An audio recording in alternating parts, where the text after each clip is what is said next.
The stars have always spoken. For 11,000 years, since the first Valkyrie raised their crystalline eyes toward the infinite dark and heard the whisper of distant suns, we have listened. We catalogued the songs of dying giants and the gentle hum of newborn nebulae. We learned to read the electromagnetic poetry of pulsars, to decode the gravitational verses of colliding galaxies, to understand that the universe was never silent, only patient, waiting for ears wise enough to hear.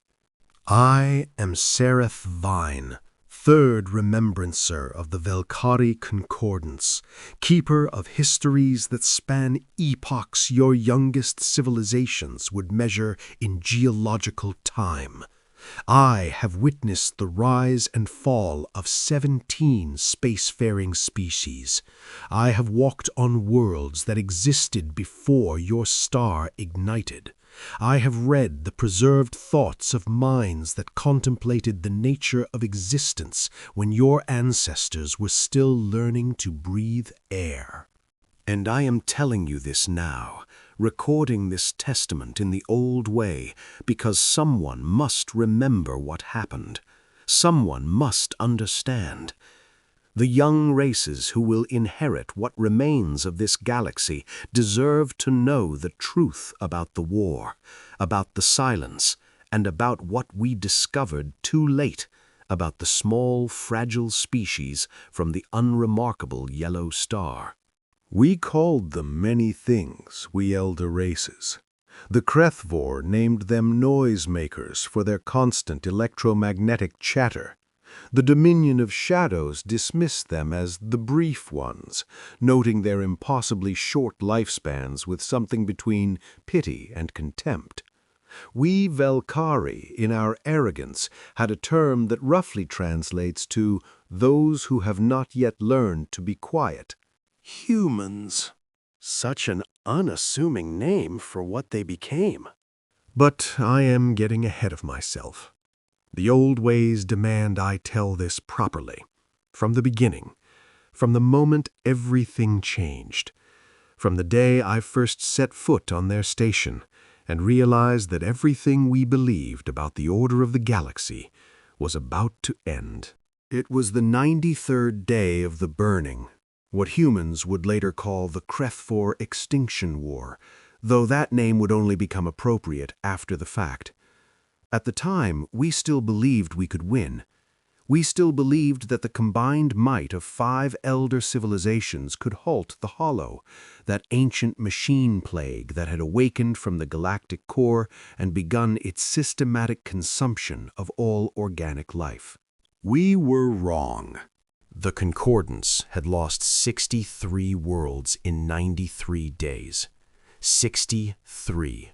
Each one a jewel of culture and history, home to billions of Valkyrie who had never known war, who had spent their lives in the pursuit of knowledge and beauty and understanding.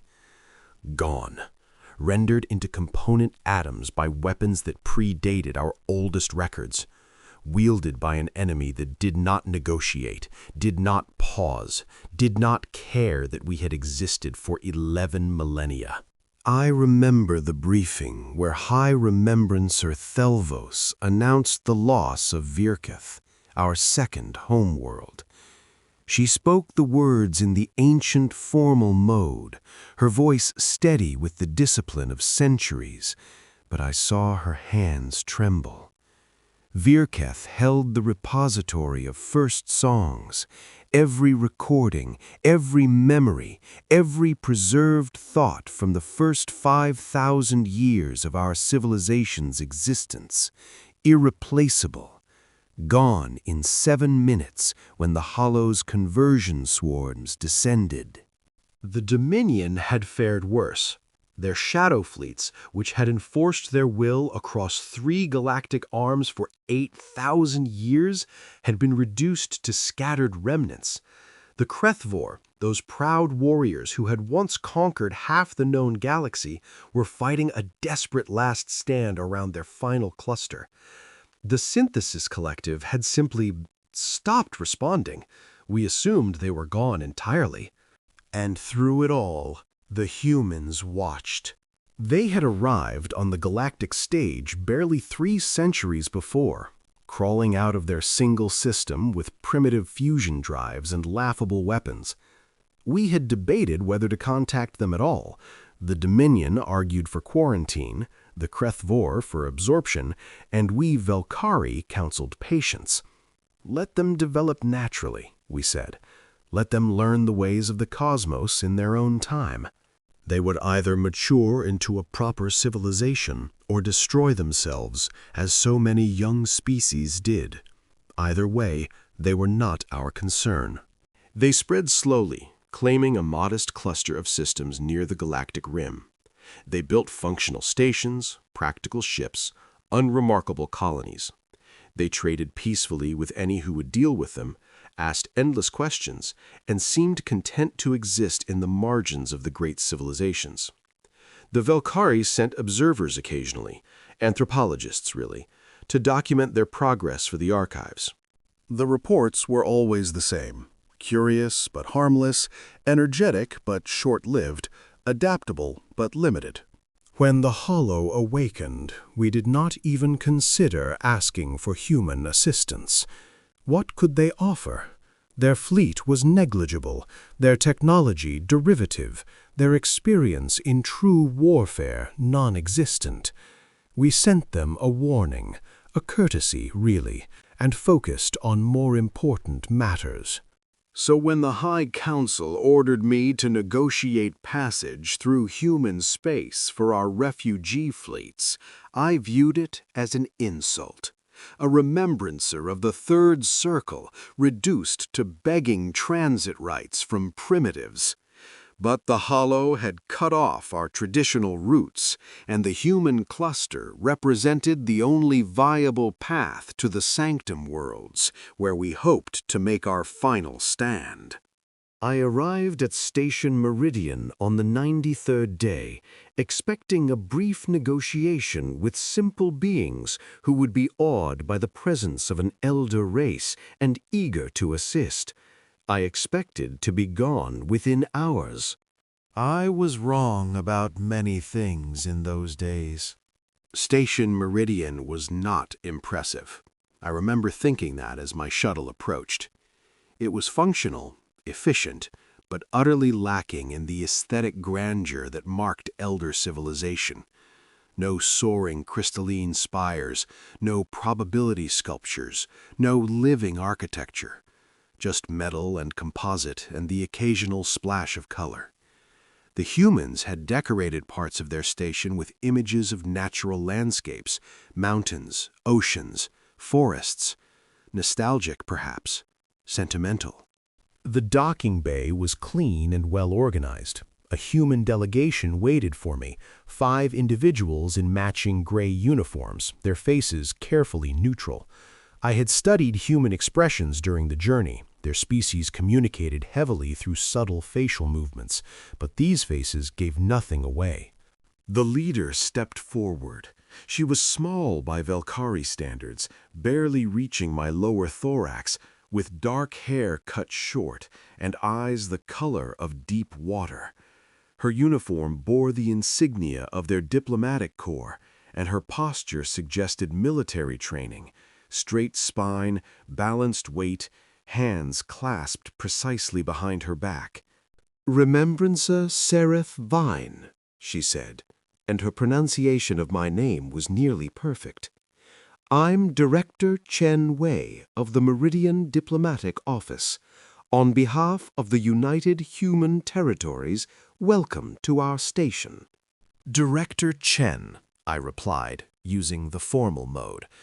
"The Velkari Concordance thanks you for receiving me on such short notice. I trust my communication explained the urgency of my visit." "It did." She gestured toward a corridor. "If you'll follow me, we've prepared a conference room. I imagined you'd like to resolve this matter quickly so your fleets can proceed." No ceremony, no elaborate greetings or ritual exchanges. The humans were nothing if not direct. I followed, my attendants trailing behind, and studied the station as we walked. The corridors were wide enough to accommodate species of various sizes, practical, I noted, and the lighting had been adjusted to fall within the comfortable range for Valkyrie vision. Someone had done their research. The conference room was similarly functional. A large table, chairs of adjustable configuration, displays on the walls currently showing star charts, and windows, real windows, not screens, looking out at the star field beyond. Humans, I had read, had an unusual attachment to seeing the actual cosmos rather than representations of it. Another sentimentality, I assumed.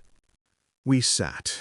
Director Chen's colleagues arranged themselves around her, each producing tablets or interface devices. One of them, a young male with pale skin and attentive eyes, seemed to be studying me with particular intensity. Not rudely, but with the focused attention of someone cataloging details for later analysis. "Before we begin," Director Chen said, "may I ask how you're doing, Remembrancer?" The question caught me off guard. I beg your pardon? Your civilization is at war. You've traveled far, likely under difficult circumstances. We received reports of the Hollow's advance. Virketh fell 3 days ago. She paused. I understand it was significant to your people. I stared at her. In 11,000 years of diplomatic relations with countless species, I could not recall a single instance where an alien had begun negotiations by asking after my emotional state. The Dominion would have opened with displays of power. The Krethvor would have launched into demands and posturing.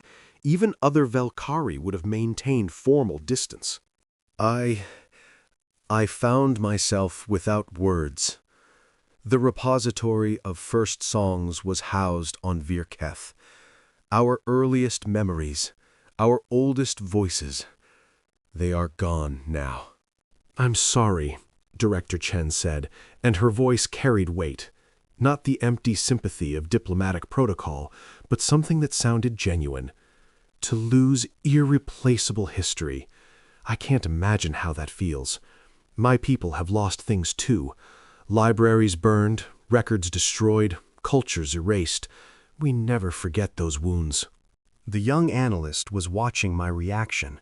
They all were, I realized, with that subtle human attentiveness that I had initially mistaken for simplicity. They were reading me, gauging my responses, learning. The Concordance appreciates your condolences, I said, recovering my composure. But I must focus on the living. We have 17 million refugees in transit, and they need safe passage through your space to reach the Sanctum worlds. I am prepared to offer significant compensation. Director Chen raised a hand. We're not going to charge you for transit rights, Remembrancer. I blinked. I'm sorry? Your people are fleeing genocide. They need to pass through our territory to survive. We're not going to profit from that. She said it simply, as if the concept were obvious. The United Human Territories grants unconditional passage to all Valkyrie refugee vessels, will provide navigation data, safe corridor coordinates, and resupply stations along the route. No conditions, no compensation required. I sat in silence for a long moment. In the elder civilizations, nothing was free. Every favor carried expectation. Every gift demanded reciprocity. The Dominion would have asked for territorial concessions. The Krethvor would have demanded military alliance. Even we Valkyrie would have negotiated for cultural exchange, preserved thoughts, something of value. Why? I asked finally. What do you gain from this? Director Chen tilted her head slightly, and I saw something flicker across her face, not quite amusement, not quite sadness.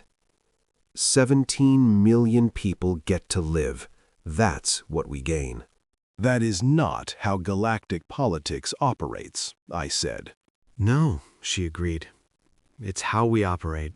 The young analyst spoke for the first time. His voice was quiet but clear. "Remembrancer, if I may, we've been monitoring the war's progression. Our analysts have compiled projections based on the Hollow's expansion patterns."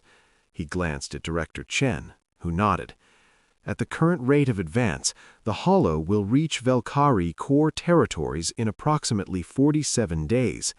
The Dominion will be functionally extinct in 31. The Kreftvor are already past the point of recovery." I felt the words like physical blows. We had our own projections, of course, but hearing them spoken aloud by these children of the galactic stage made them somehow more real. "You have been studying the war," I said. "Extensively," the analyst confirmed. "I'm Dr. James Okonkwo, Strategic Analysis Division. We've been modeling scenarios since the first reports came in." "And what do your models suggest?" He paused, exchanging another look with Director Chen. "They suggest that the current military strategies being employed by the elder civilizations are suboptimal." Suboptimal. I could not keep the bitterness from my voice. The combined fleets of 5 ancient civilizations, wielding technologies refined over millennia, facing an enemy that has destroyed 60% of known space in 90 days, and you believe you see something we have missed. "I believe you're fighting the wrong war," Dr. Okonkwo said quietly. "You're trying to hold territory, establish defensive lines, protect assets, standard military doctrine for your civilizations. But the Hollow isn't trying to conquer you. It's trying to convert you. Every ship you lose, every station that falls, every world that's consumed, those become resources for the enemy. Your defensive strategy is feeding the very thing you're trying to stop." I wanted to dismiss his words. The arrogance of it. A species barely 3 centuries removed from their first fumbling steps into space, lecturing a third remembrancer of the Velkari on military strategy. But something in his analysis nagged at me, something that felt uncomfortably like truth. "The High Council has considered alternative approaches," I said carefully, "but the Hollow's numbers are overwhelming. Any offensive action would be suicide." "Any conventional offensive action," Director Chen said. "But the Hollow has weaknesses. It's relentless, but it's also predictable. It's adaptive, but it adapts slowly. It's still using the same basic patterns it employed in the first week of the war. And it's prioritizing high-value targets, which means it's operating on some form of strategic logic rather than pure random expansion." "You've analyzed the Hollow's tactical patterns?" "We've analyzed everything, Remembrancer. Every engagement report we could access, every fleet movement, every world that's fallen. We've been building models for 2 months." She leaned forward slightly. "And we've identified 17 different intervention points where coordinated action could disrupt its expansion pattern. Not stop it entirely, nothing can do that now, but slow it, buy time, change the mathematics of the war." I stared at her. "Why are you telling me this?" "Because your High Council won't listen to us." There was no bitterness in her voice, only acceptance. "We've tried to share our analysis through official channels. The Dominion ignored our communications entirely. The Kreftvor sent back a message that roughly translated to, 'Know your place.' Your concordance was more polite. Someone thanked us for our enthusiasm and suggested we focus on keeping our small territory safe." That sounded exactly like something the Council would say. We had spent so long being the wisest, the most ancient, the keepers of galactic knowledge. The idea that newcomers might see something we had missed, it would not have been considered. "The elder races do not accept counsel from younger species," I said. "It is not personal. It is simply the natural order of things?" Director Chen's voice was gentle, but the words cut. I understand. We're young. We're primitive. We haven't earned the right to speak at the table of civilizations. We've heard these things many times. And yet you continue to analyze, to plan, to prepare. Why, if no one will listen? She looked at me for a long moment, and I saw something shift in her expression, something old despite her youth, something that spoke of depths I had not anticipated. Because someone will listen eventually, she said. Because when the situation becomes desperate enough, when enough has been lost, even the proudest will consider new possibilities. And when that moment comes, we want to be ready. The words hung in the air between us. I thought of Virketh, of the repository of first songs, of the 63 worlds that had fallen. I thought of High Remembrancer Thelvos's trembling hands. I thought of the desperation that drove me to this station, to beg transit rights from a species we had dismissed as primitive for 3 centuries. "Show me," I said quietly. "Show me what you found." Director Chen nodded, and Dr. Okonkwo activated the displays. Star charts filled the walls, but not simple navigation maps. These were layered with data, colored with patterns I didn't immediately recognize, annotated with symbols and calculations. The hollow's advance was marked in spreading black, consuming systems and clusters like ink staining water. But there were other marks too, points of light, pathways, connection nodes that I had never seen on any Velkari tactical display. The Holo operates on a hierarchical network structure, Dr. Okonkwo began. Individual swarm units are relatively autonomous, but they all feed data back to central processing nodes. These nodes, he highlighted 17 points on the map, coordinate the overall advance, distribute resources, and adapt strategy based on incoming information. "We have identified command structures before," I said, "but they are too heavily defended to assault." They're heavily defended because you keep attacking them directly, Director Chen said. The Holo has learned to prioritize protection of these nodes because Elder Civilization military doctrine favors direct assault on command targets. It's adapted to your strategy, but it hasn't adapted to strategies it hasn't encountered. "What strategies?" Dr. Okonkwo pulled up a new display. Battle plans, I realized, but unlike any I had seen. They were not grand fleet movements or fortress defenses. They were small, scattered, seemingly random actions across vast distances. "Asymmetric warfare," he said. "Disruption of supply lines. Information contamination. Decentralized strike units operating independently but toward coordinated goals. The Holo has never encountered this because the elder civilizations don't fight this way. You build great fleets and great fortresses, and the Holo has learned to consume great fleets and great fortresses, but it hasn't learned to counter thousands of small actions happening simultaneously across its entire advance front." I studied the displays, trying to understand what I was seeing. The tactics were foreign, chaotic almost, compared to the ordered precision of Velkari military thought. But as I traced the projected outcomes, I began to see the pattern. Not destruction, but disruption. Not victory, but delay. Time bought in hours and days across hundreds of points, adding up to weeks, months. "This would require enormous coordination," I said slowly. "Thousands of ships acting independently but in concert, communication across battle lines, sacrifice of individual units for collective gain." "Yes," Director Chen said simply. "No elder race fights this way. Our forces are proud, our commanders independent. We do not sacrifice." "We know." She met my eyes. That's why we're not asking you to implement this strategy.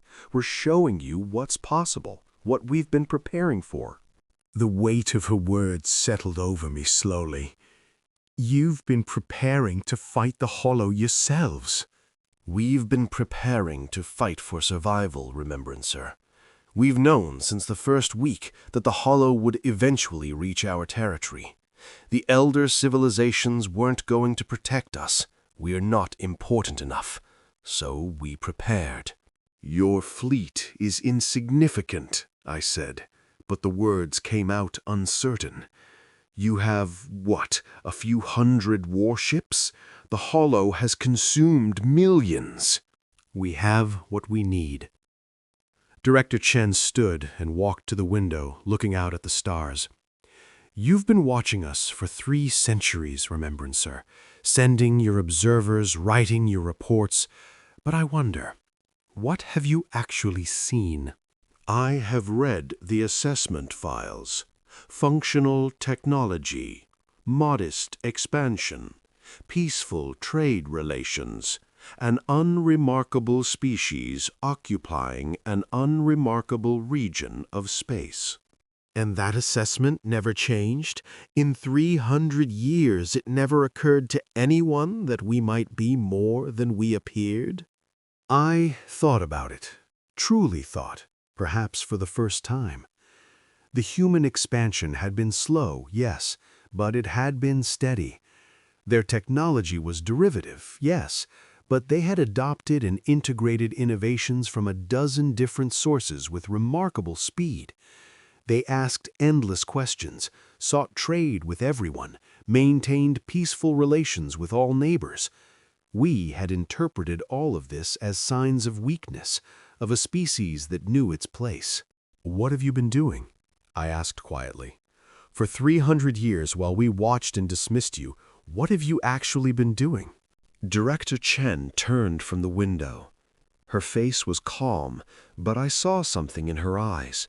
Not triumph, not pride, but something more profound. Patience, perhaps.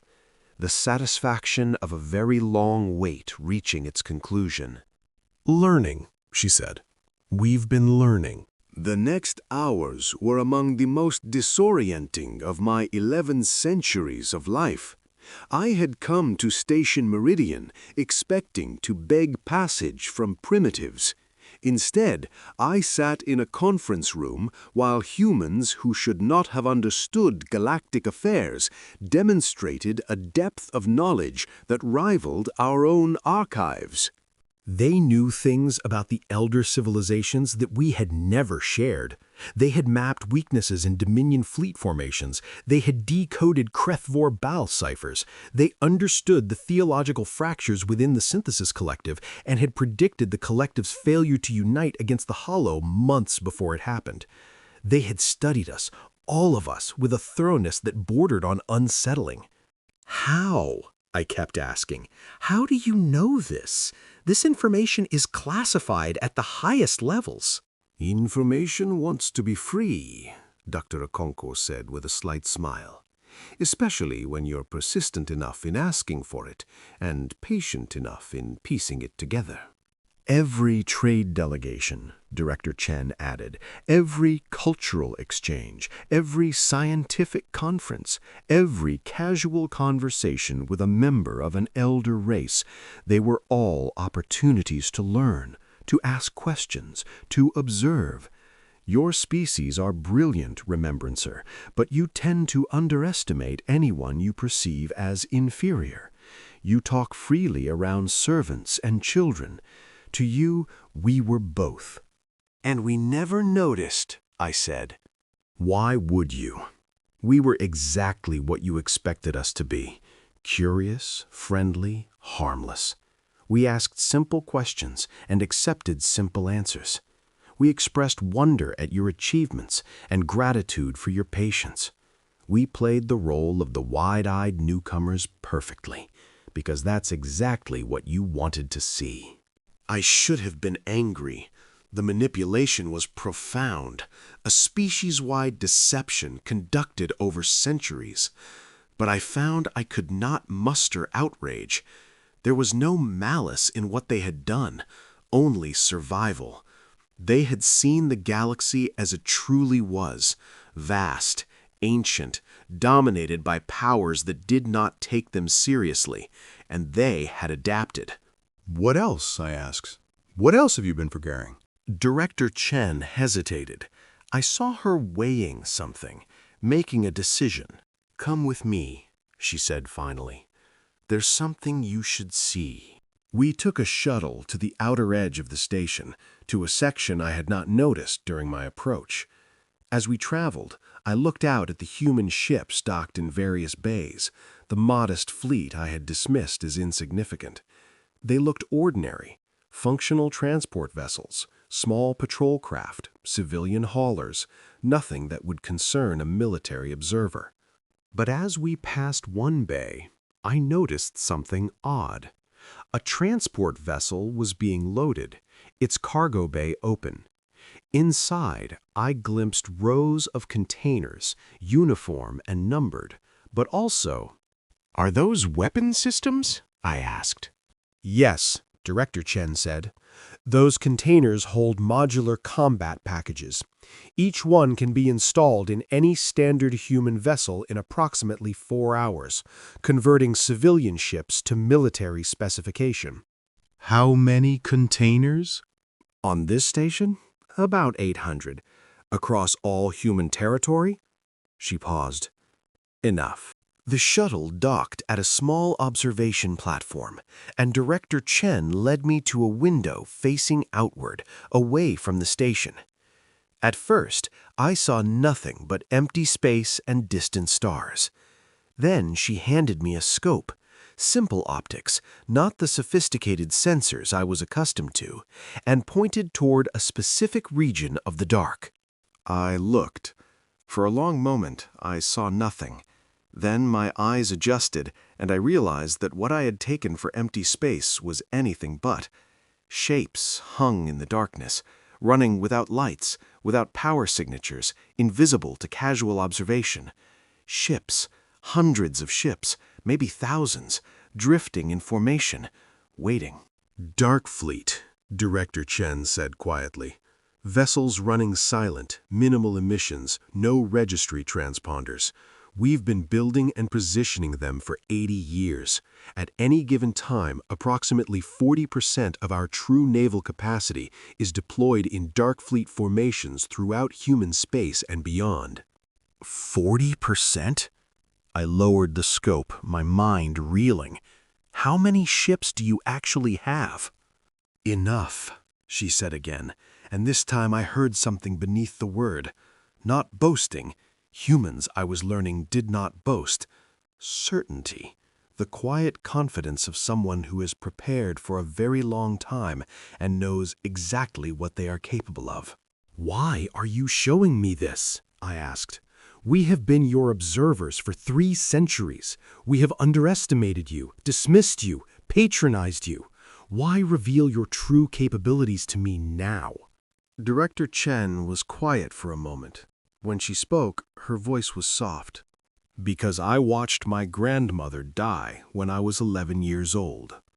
She was born on Earth before we had faster-than-light travel, before we knew there were others in the galaxy.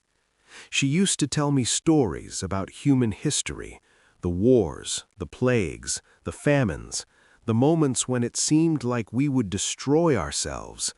And she would always end with the same words: 'We're still here. Despite everything, we're still here.'" She turned to face me fully. "We've been watching you too, Remembrancer. Not just learning, watching. We've seen how the elder civilizations treat younger species. We've seen the contempt, the condescension, the assumption that because we're new, we don't matter.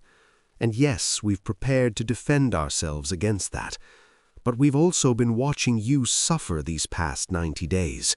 We've seen your worlds burn. We've seen your people flee. We've watched the oldest and proudest civilizations in the galaxy crumble before an enemy that cares nothing for age or wisdom or achievement. And we've been asking ourselves a question. the same question we've asked ourselves throughout our history, every time we faced something that seemed impossible, every time our survival was in doubt, every time the universe showed us exactly how small and fragile we really are. What question? Director Chen smiled, and it was the saddest smile I had ever seen. What would our grandmothers do? I did not understand. Not then. Humans had a way of speaking in references and implications, layering meaning beneath their words in ways that required context I did not possess. But something in her voice touched me, the weight of it, the resolve. The transit rights I requested, I said slowly. They were never the point of this meeting, were they? No, we would have granted those regardless. This meeting was about deciding whether to trust you, whether you were ready to hear what we have to say. And what have you decided? She looked at me for a long moment. Tell me about the repository of first songs, she said. Not the official history. Tell me what it meant to you, personally. The question cut deep. I had been maintaining composure for days, the professional calm of a diplomat and remembrancer, but her words broke something loose. My mother's voice was preserved there, I said, and the admission surprised me. She was a composer, one of the great voices of our age. When I was young, before she passed into the final quiet, she recorded a song for me, a lullaby in the old forms. I would visit the repository and listen to it when I felt lost, when the weight of my duties became too heavy. Her voice was there, waiting for 700 years. And now it's gone. Now it is gone. I felt the grief surge, and I did not fight it. What was the point? Everything was dying. What did dignity matter? Everything is gone or going. The hollow does not preserve. It does not remember. It converts matter into more of itself and moves on. In 100 years, maybe less, there will be nothing left to prove that the Valkyrie ever existed. 11,000 years of song and memory and love, and we will leave no echo at all. Silence followed. Director Chen did not offer empty comfort, did not speak platitudes about hope or survival. She simply waited, letting my words exist without judgment. Finally, she spoke. My grandmother's name was Chen Mei Lin. She was a teacher in a small city before the expansion. She never saw the stars up close, never met an alien species, never knew that her descendants would travel between solar systems. But she believed, absolutely, unshakably believed, that we would survive, that we would grow and change and face whatever the universe threw at us, and we would still be there to tell stories about it afterward. That is a beautiful faith, I said, but faith does not stop the hollow. No, but it gives us the strength to try. Director Chen stepped closer to me, close enough that I could see the lines of age beginning to form around her eyes. Such brief creatures, humans, burning so brightly for such a short time. Remembrancer Seyroth Vin, third circle of the Valkyrie Concordance. I am authorized to extend an offer to your people, an offer that has been prepared for 87 years since we first began seriously considering scenarios like this one. What offer? Alliance. True alliance, with all that implies. We will share everything we have, our analysis, our strategies, our technology, our ships, our people. We will fight beside you, not as servants or auxiliaries, but as equals. And in return, we ask only one thing. Name it. Listen to us. Not politely, not patronizingly. Actually listen. Consider our ideas on their merits rather than dismissing them because of their source. Let us help you survive, and in doing so, learn to see us as we truly are.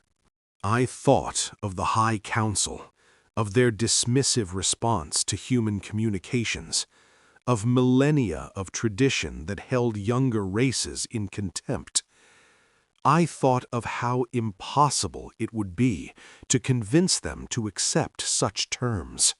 And then I thought of my mother's voice, lost forever, and of the 63 worlds that had already fallen, and of the 17 million refugees whose lives now depended on the goodwill of a species we had never taken seriously.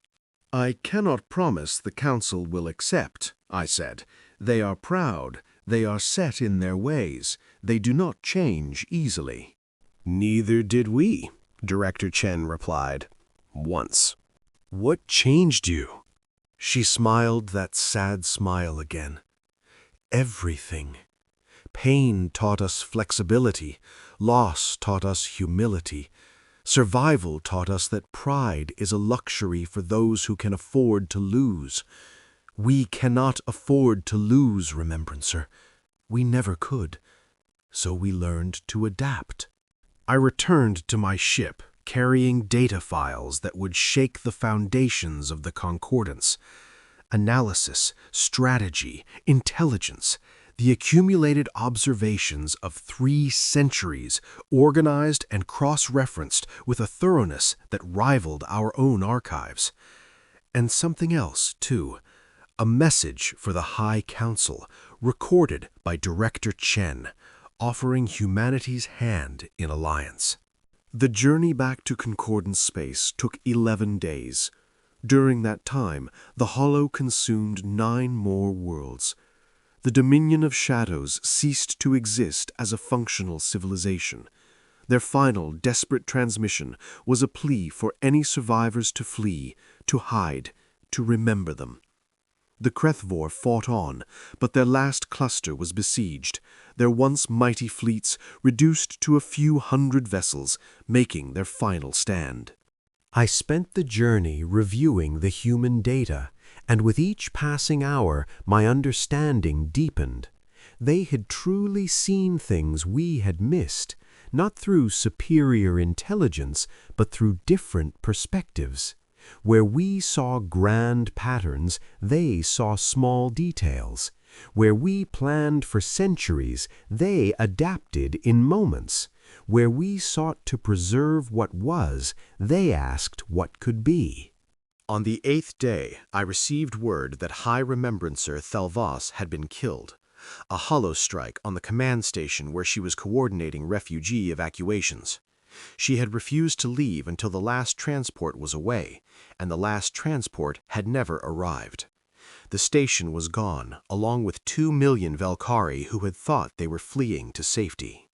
I wept that night, alone in my quarters, not just for Thelvos, whom I had known for 3 centuries, but for everything, for the repository of first songs, for my mother's voice, for the 11,000 years of civilization that were unraveling before my eyes, for the arrogance that had prevented us from seeing what was coming and from accepting help when it was offered.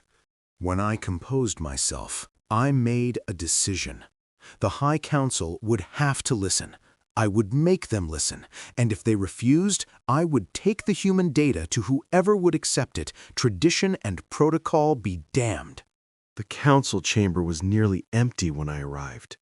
So many seats vacant, counselors dead or unreachable, their worlds destroyed or cut off by the Hollow's advance.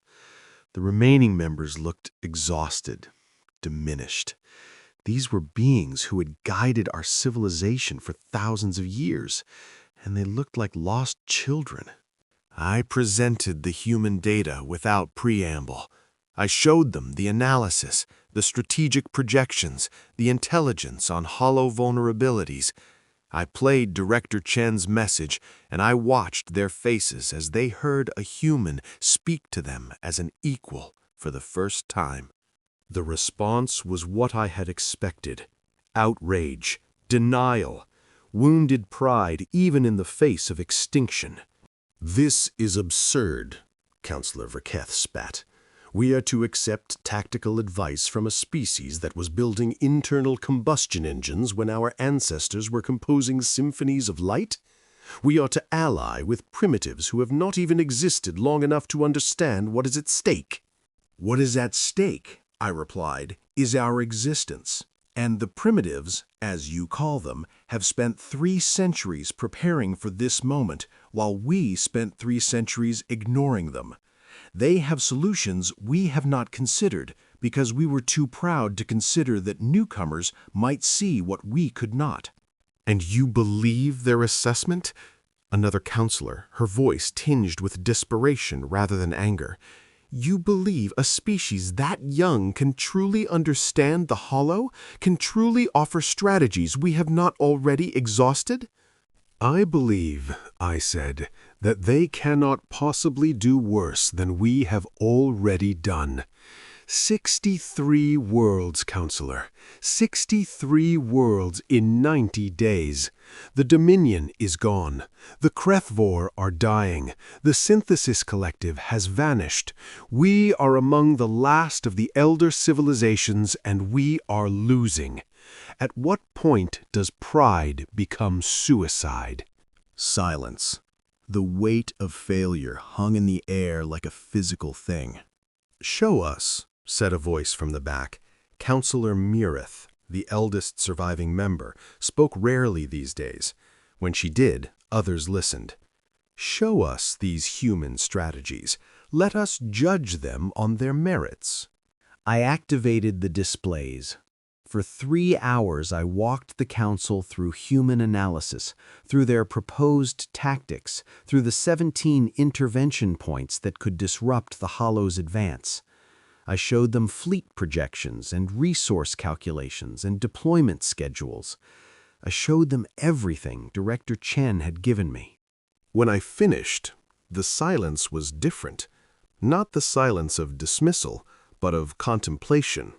These tactics are unconventional, Counselor Mirith said slowly.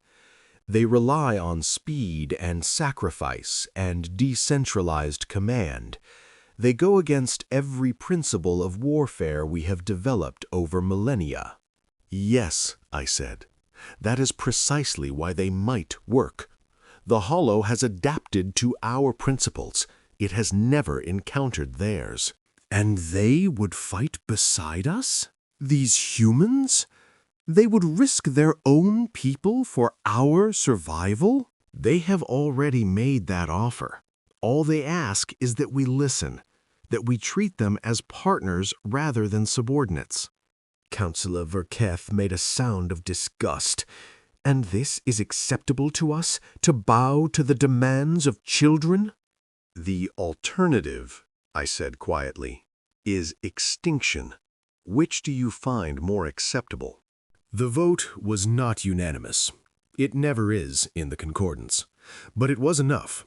By a margin of 3, the Council authorized me to return to human space and accept their offer of alliance. Terms would need to be negotiated, details worked out, pride swallowed in 100 small ways. But for the first time in 97 days, we had a path forward that was not simply waiting to die. I returned to Station Meridian, expecting to find Director Chen and her small delegation. Instead, I found something else entirely. The station had transformed. What had been a modest waypoint was now a hub of activity. Ships filled every bay. Not the civilian transports I had seen before, but warships. Human warships, emerging from hidden positions throughout the system, converging on this central point like streams feeding into a river. Thousands of them, in configurations I had never seen documented. Sleek attack craft, massive carriers. Purpose-built vessels bristling with weapon systems that should have been beyond human technological capability. And they kept coming. As my shuttle approached, I watched the display screens tracking incoming vessels. They arrived from every direction, emerging from hyperspace lanes and hidden approaches, summoned from across human territory. The numbers climbed, 5,000, 10,000, 15,000, and still they came. "What is happening?" I asked my pilot, though I already knew. "The humans have begun mobilization," she replied, her voice awed. "They have been mobilizing for 3 days, since your first visit." Since my first visit, before the council had even voted, before I had returned with any answer at all, they had begun preparing as if they already knew what our decision would be. Director Chen met me in the docking bay. She looked different, still composed, still calm, but there was something new in her bearing, something that had been held in reserve, now released. "You came back," she said simply. "The council has accepted your offer," I replied, "but I see you did not wait for our answer." We hoped you would accept, but we were preparing regardless. She gestured toward the viewports, where the fleet continued to gather. This is First Fleet, one of 7. The others are already in transit to their designated positions along the Hollow's projected advance routes. 7 fleets? How many ships? Total military capacity, including reserves and auxiliary vessels currently undergoing conversion, approximately 140,000 combat-capable ships. The number staggered me. 140,000. The entire Concordance naval force at its peak had numbered perhaps 12,000 capital ships. The humans had built 12 times our capacity in 300 years, and we had never noticed because they had never showed us. They had hidden their strength behind a mask of mediocrity, allowing us to see only what we expected to see. How? I breathed. We're very good at building things, Director Chan said. It's one of our more useful traits. And we've been building toward this moment since we first understood what the galaxy truly was, a dangerous place, filled with ancient powers who would never take us seriously unless we gave them reason to. You expected this war? We expected something. We always do. Our history taught us that peace is temporary and threats can emerge from anywhere. So we prepared for everything, including scenarios we hoped would never occur. She paused. The Hollow was one of those scenarios. We had it categorized as a Class 7 existential threat, low probability, but extinction-level consequences if it occurred. We began planning for it 40 years before it actually awakened. You knew about the Hollow before we did? We knew it was a possibility. There were references in your own archives, fragmentary records from civilizations that predated the current elder races. We acquired copies of those records through various means. Our analysts pieced together the pattern and realized that something very old and very dangerous was sleeping in the galactic core. We couldn't predict exactly what it would be or when it would wake, but we knew that when it did, the galaxy would need every ship it could muster.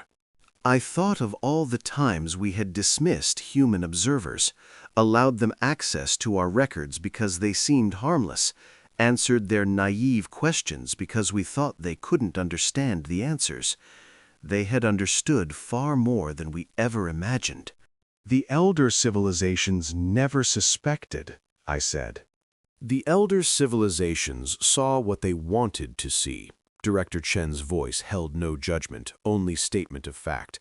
They wanted to see a young species learning its place. They wanted to believe that the galactic order they had built was permanent and unchallenged.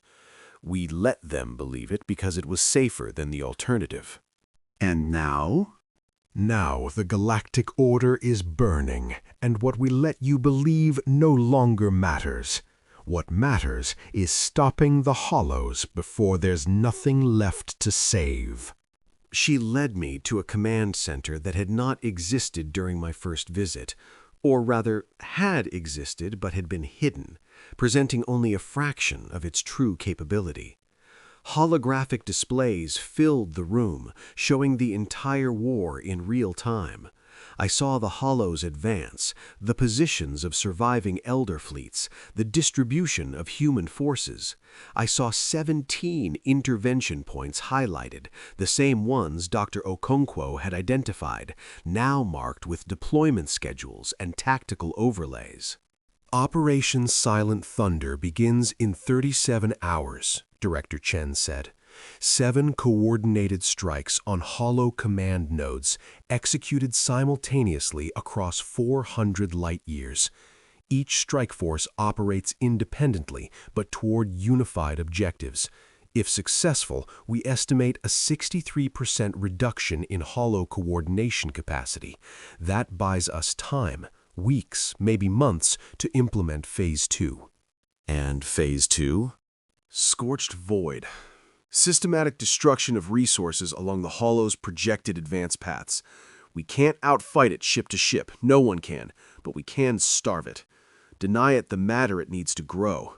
Slow its conversion rate to the point where conventional military action becomes viable again. You would destroy entire systems? Billions of lives?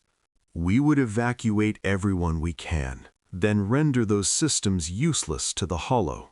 Yes, it's not a choice we make lightly, but it's a choice between losing some and losing everything. I thought of the Velkari way. Preservation above all, the sanctity of inhabited worlds, the refusal to sacrifice the few for the many. Beautiful principles, noble principles, principles that were failing utterly against an enemy that did not share them. What do you need from us? I asked. Coordination, information, trust. Director Chen turned to face me fully. Your remaining fleets, what's left of the Dominion and Krethvor survivors, any elder forces that still function, they need to work with us, not just alongside us. That means following tactical plans developed by humans. That means accepting human commanders in joint operations. That means putting aside 11,000 years of believing you know better than anyone else and learning to work as equals with a species you've always considered inferior. That is an enormous ask. The Hollow is an enormous threat. Normal rules no longer apply. I looked at the displays, at the scale of what the humans had assembled, at the meticulous planning that had gone into every aspect of their response. I thought of the Council, of their wounded pride and ancient traditions. I thought of how difficult it would be to convince them to subordinate themselves to human leadership. And I thought of my mother's voice, lost forever, and of a species that had spent 3 centuries preparing for this moment while we slept. I will make it happen, I said. Whatever it takes. The next 37 hours were a blur of communication and negotiation. I spoke with the Council constantly, relaying information, arguing for cooperation, leveraging every bit of credibility I had accumulated over 11 centuries of service. Some counselors agreed readily, seeing the wisdom in alliance. Others resisted to the last, preferring noble defeat to what they saw as submission to lesser beings. A few simply could not be reached. Their worlds had fallen, their communications silenced. In the end, what convinced them was not my arguments, but the numbers. 31 hours before the operation commenced, the Hollow struck at one of our last major defensive positions. The 4th Armada, 800 of our finest ships, was destroyed in less than 2 hours. Not defeated, destroyed. There were no survivors, no retreating vessels. The Hollow simply consumed them and moved on. Against that, what did pride matter? The Council authorized full cooperation. Human commanders were integrated into our command structure. Human tactical plans were adopted. For the first time in recorded history, Velkari ships operated under the direction of an alien species. And not just any alien species. The primitives, the noise makers, those who have not yet learned to be quiet. I was present on the human command vessel when Operation Silent Thunder launched. Not by right, I was a diplomat, not a military officer, but Director Chen had invited me to observe. "You should see this," she had said. "You should understand what we are." The vessel was called the Remembrance. An odd name for a warship, I thought, until Director Chen explained it to me. "We name our major ships for concepts," she said. "Things we never want to forget. Remembrance, perseverance, defiance, sacrifice." She paused. "Mercy." "You have a warship called Mercy?" "Mercy is the deadliest ship in our fleet," she replied, and there was something in her voice that suggested this was not irony. "Sometimes the most merciful thing you can do is end a threat quickly and completely. Mercy understands that." Human philosophy. It would take me centuries to fully understand, I realized. Perhaps longer. The operation began precisely on schedule. I watched the displays as 17 strike forces, each comprised of thousands of human and allied vessels, engaged their targets simultaneously across 400 light-years of space. The coordination was flawless. The execution was brutal. I had witnessed battles before. The elder civilizations fought with precision and elegance, balletic exchanges of energy and force. What the humans did was not elegant. It was efficient. They struck without warning, with overwhelming force, targeting specific vulnerabilities with surgical accuracy. They did not seek to preserve or to minimize. They sought to destroy, completely and irrevocably. Hollow command nodes that had withstood everything the elder fleets could throw at them fell within minutes. Human weapons, I realized, were not derivative or primitive. They were different. Optimized for maximum damage rather than maximum efficiency. Designed by a species that had spent its entire history fighting for survival against impossible odds and had learned that half measures accomplished nothing. 15 nodes destroyed, the tactical officer reported. 2 remaining. Strike forces engaging now. "Losses?" Director Chen asked. 412 ships confirmed destroyed. Estimated personnel casualties, 31,000. I expected some reaction. Grief, hesitation, doubt. Director Chen simply nodded. "Within projected parameters. Continue operation."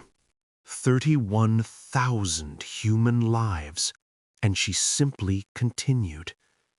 I did not understand, not then. Later, I would learn that every soldier in those strike forces had volunteered, knowing the casualty projections. Later, I would learn that humans had a concept called acceptable losses, a phrase that translated poorly into Velkari, which had no equivalent term because the Velkari did not accept losses at all. We fought to preserve. Humans fought to win. The final 2 nodes fell within the hour.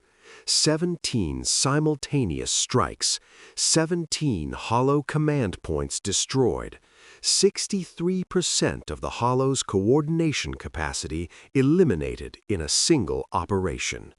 For the first time since the war began, the Hollow's advance stuttered. It did not stop. The Hollow was too vast, too decentralized for even that massive blow to halt it entirely. But it slowed. Systems that had been projected to fall within days were still standing a week later. Evacuation efforts that had seemed hopeless suddenly had time. Time, that precious commodity the elder civilizations had squandered for 90 days, was now being measured in weeks instead of hours. And humanity was not done. Phase 2 began immediately. Human fleets, moving with a speed and coordination that left elder observers stunned, began systematic operations across the Hollow's projected advance paths. Evacuations first, massive convoys protected by human warships carrying survivors from worlds that could not be held. Then, once the living were clear, the destruction began. I watched it happen.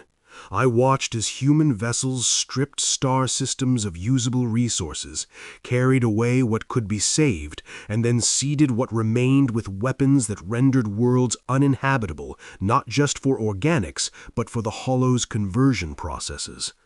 I watched as humanity demonstrated a capacity for calculated destruction that rivaled the Hollow itself, but directed, controlled, purposeful. You do this without hesitation, I said to Director Chen during one such operation. You destroy entire worlds. We mourn them, she replied quietly. Every world, every system, every particle of beauty we're forced to destroy. We mourn it. We add it to the list of things we'll remember when this is over. But mourning doesn't stop us from doing what's necessary. It never has. How do you bear it, this capacity for destruction?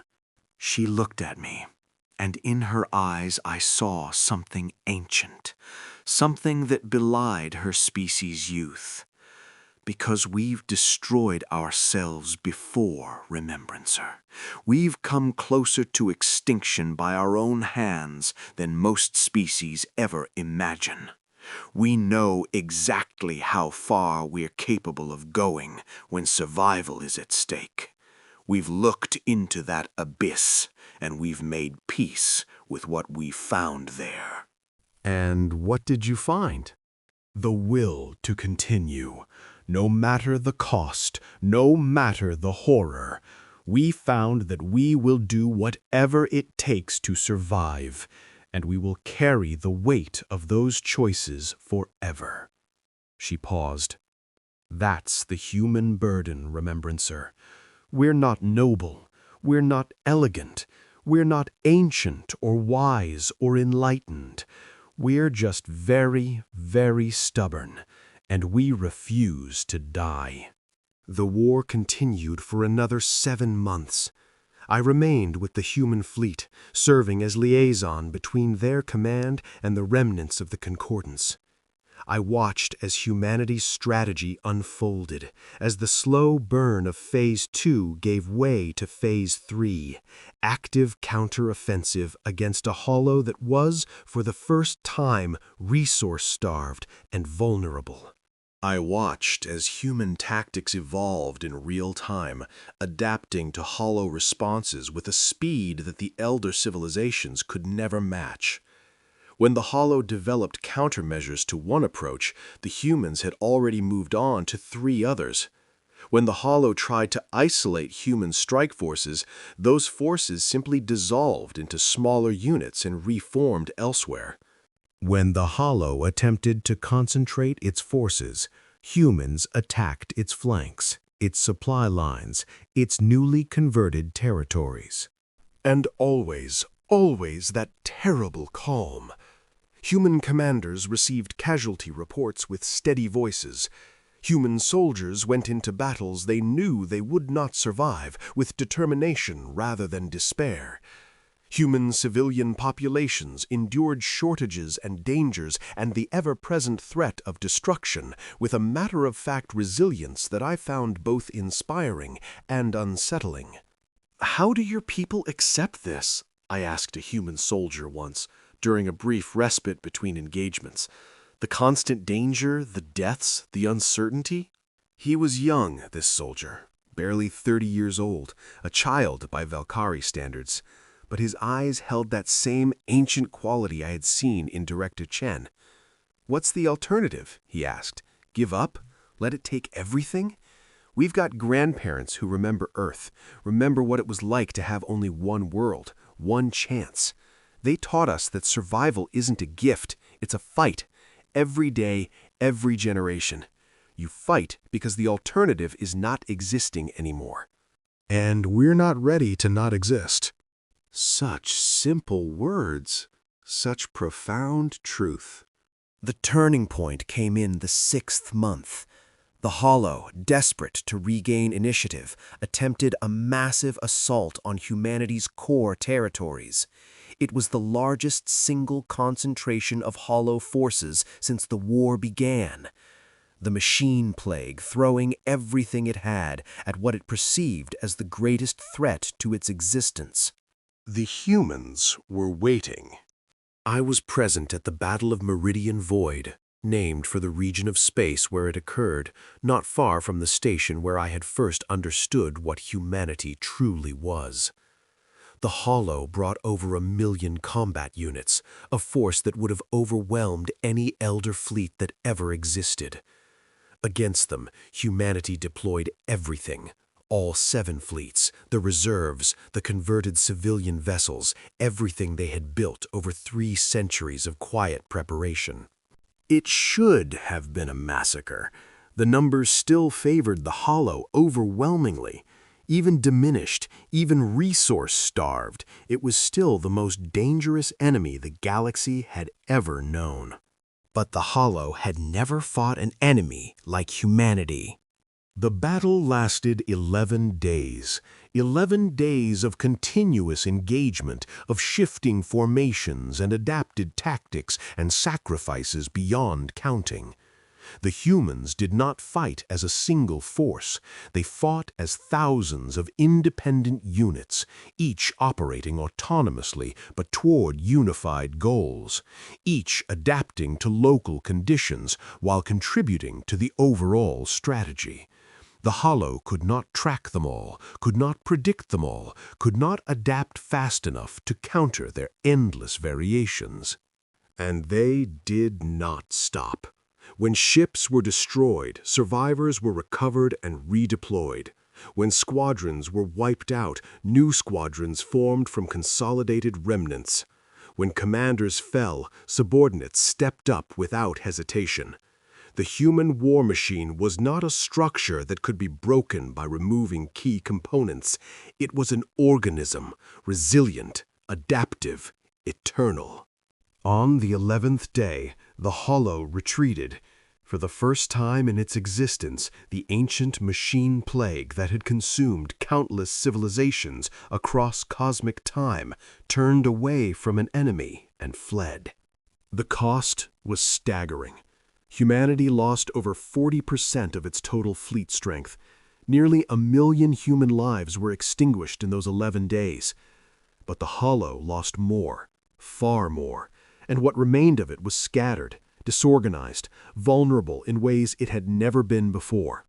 That was the moment, I believe, when the stars fell silent, when the great song of the cosmos, the whisper of ancient civilizations, the chorus of elder races, the endless dialogue of intelligences who had existed since before humanity's ancestors emerged from their oceans, faded into a hush. Not the silence of death, but the silence of waiting, of watching, of realizing that something fundamental had changed. We elder races had ruled the galaxy for so long that we had forgotten what it felt like to be surprised. We had measured time in millennia and considered ourselves the pinnacle of cosmic evolution. We had looked at younger species with pity and condescension, secure in our understanding of how the universe worked. Now we watched in silence as a species barely 3 centuries old did what we could not. As humans, those brief, fragile, primitive creatures stood against the greatest threat the galaxy had ever known and simply refused to yield. The war ended 9 months after it began. The Hollow was not destroyed. Such an entity could perhaps never be truly destroyed, but it was broken, scattered into fragments that could be hunted, isolated, contained. It would take years, perhaps decades, to eliminate the last remnants, but the existential threat was over. Humanity had arrived, and nothing would ever be the same. I am recording this testament on the first anniversary of the Battle of Meridian Void. The galaxy is healing, slowly, from wounds that will take generations to close. 60% of elder civilization space was rendered uninhabitable during the war. Billions of lives were lost. Species that had existed for longer than humanity had been sapient are now extinct or reduced to scattered remnants. The Valkyrie endure, diminished, grieving, humbled but alive. We have lost so much, the repository of first songs, my mother's voice, hundreds of worlds filled with history and art and memory. But we have gained something too, something that our 11,000 years of wisdom never taught us. Humility. We know now what we did not know before, that age is not wisdom, that experience is not strength, that the universe does not owe us survival simply because we have existed for a long time. We were old, but we were brittle. We had forgotten how to struggle, how to sacrifice, how to fight with everything we had, because everything was at stake. Humanity never forgot. They couldn't afford to. I met with Director Chen one last time before returning to what remains of concordance space. She looked tired. All humans look tired these days, even the young ones. The war had burned bright and hot through their brief lives, consuming years they would never get back. But there was peace in her expression, too. The peace of someone who had faced the worst and survived. "What will you do now?" I asked. "Your species has achieved something remarkable. The elder civilizations that remain will never dismiss you again. You could claim whatever position you want in the new galactic order." "We're going to rebuild," she said simply. "Restore what we can. Remember what we can't.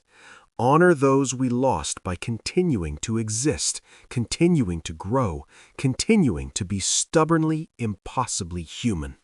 "You could rule," I pressed.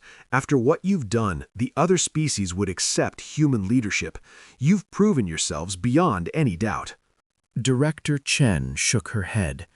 "We don't want to rule, Remembrancer. We never did. We just wanted to survive long enough to prove we deserved a place at the table.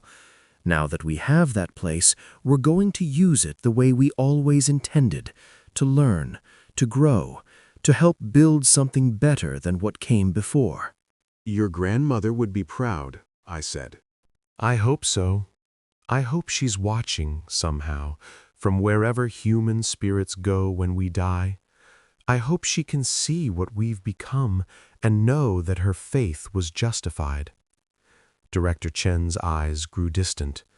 She used to say that humanity's greatest strength wasn't our intelligence or our technology or even our adaptability. It was our stubbornness, our absolute refusal to accept that anything was impossible, that any enemy was unbeatable, that any darkness was permanent. "We're still here," she would say. "Despite everything, we're still here." "You are still here," I agreed, "and we are all better for it." She looked at me then, and I saw gratitude in her eyes. Not for my words, but for something deeper. For listening, perhaps. For finally seeing humanity as they truly were, rather than as what we expected them to be. "Go home, Remembrancer," she said gently. "Rebuild your civilization. Preserve what you can of your history, and create new history to replace what was lost. And when you write about this war, when you add it to your archives and pass it down to future generations, remember the truth of what happened here." What truth is that? That no species is too young to matter. That wisdom can come from unexpected places. That the universe doesn't care how long you've existed, only whether you're willing to fight for your place in it. She paused, and that sometimes the ones who have the most to teach are the ones nobody expected to listen to.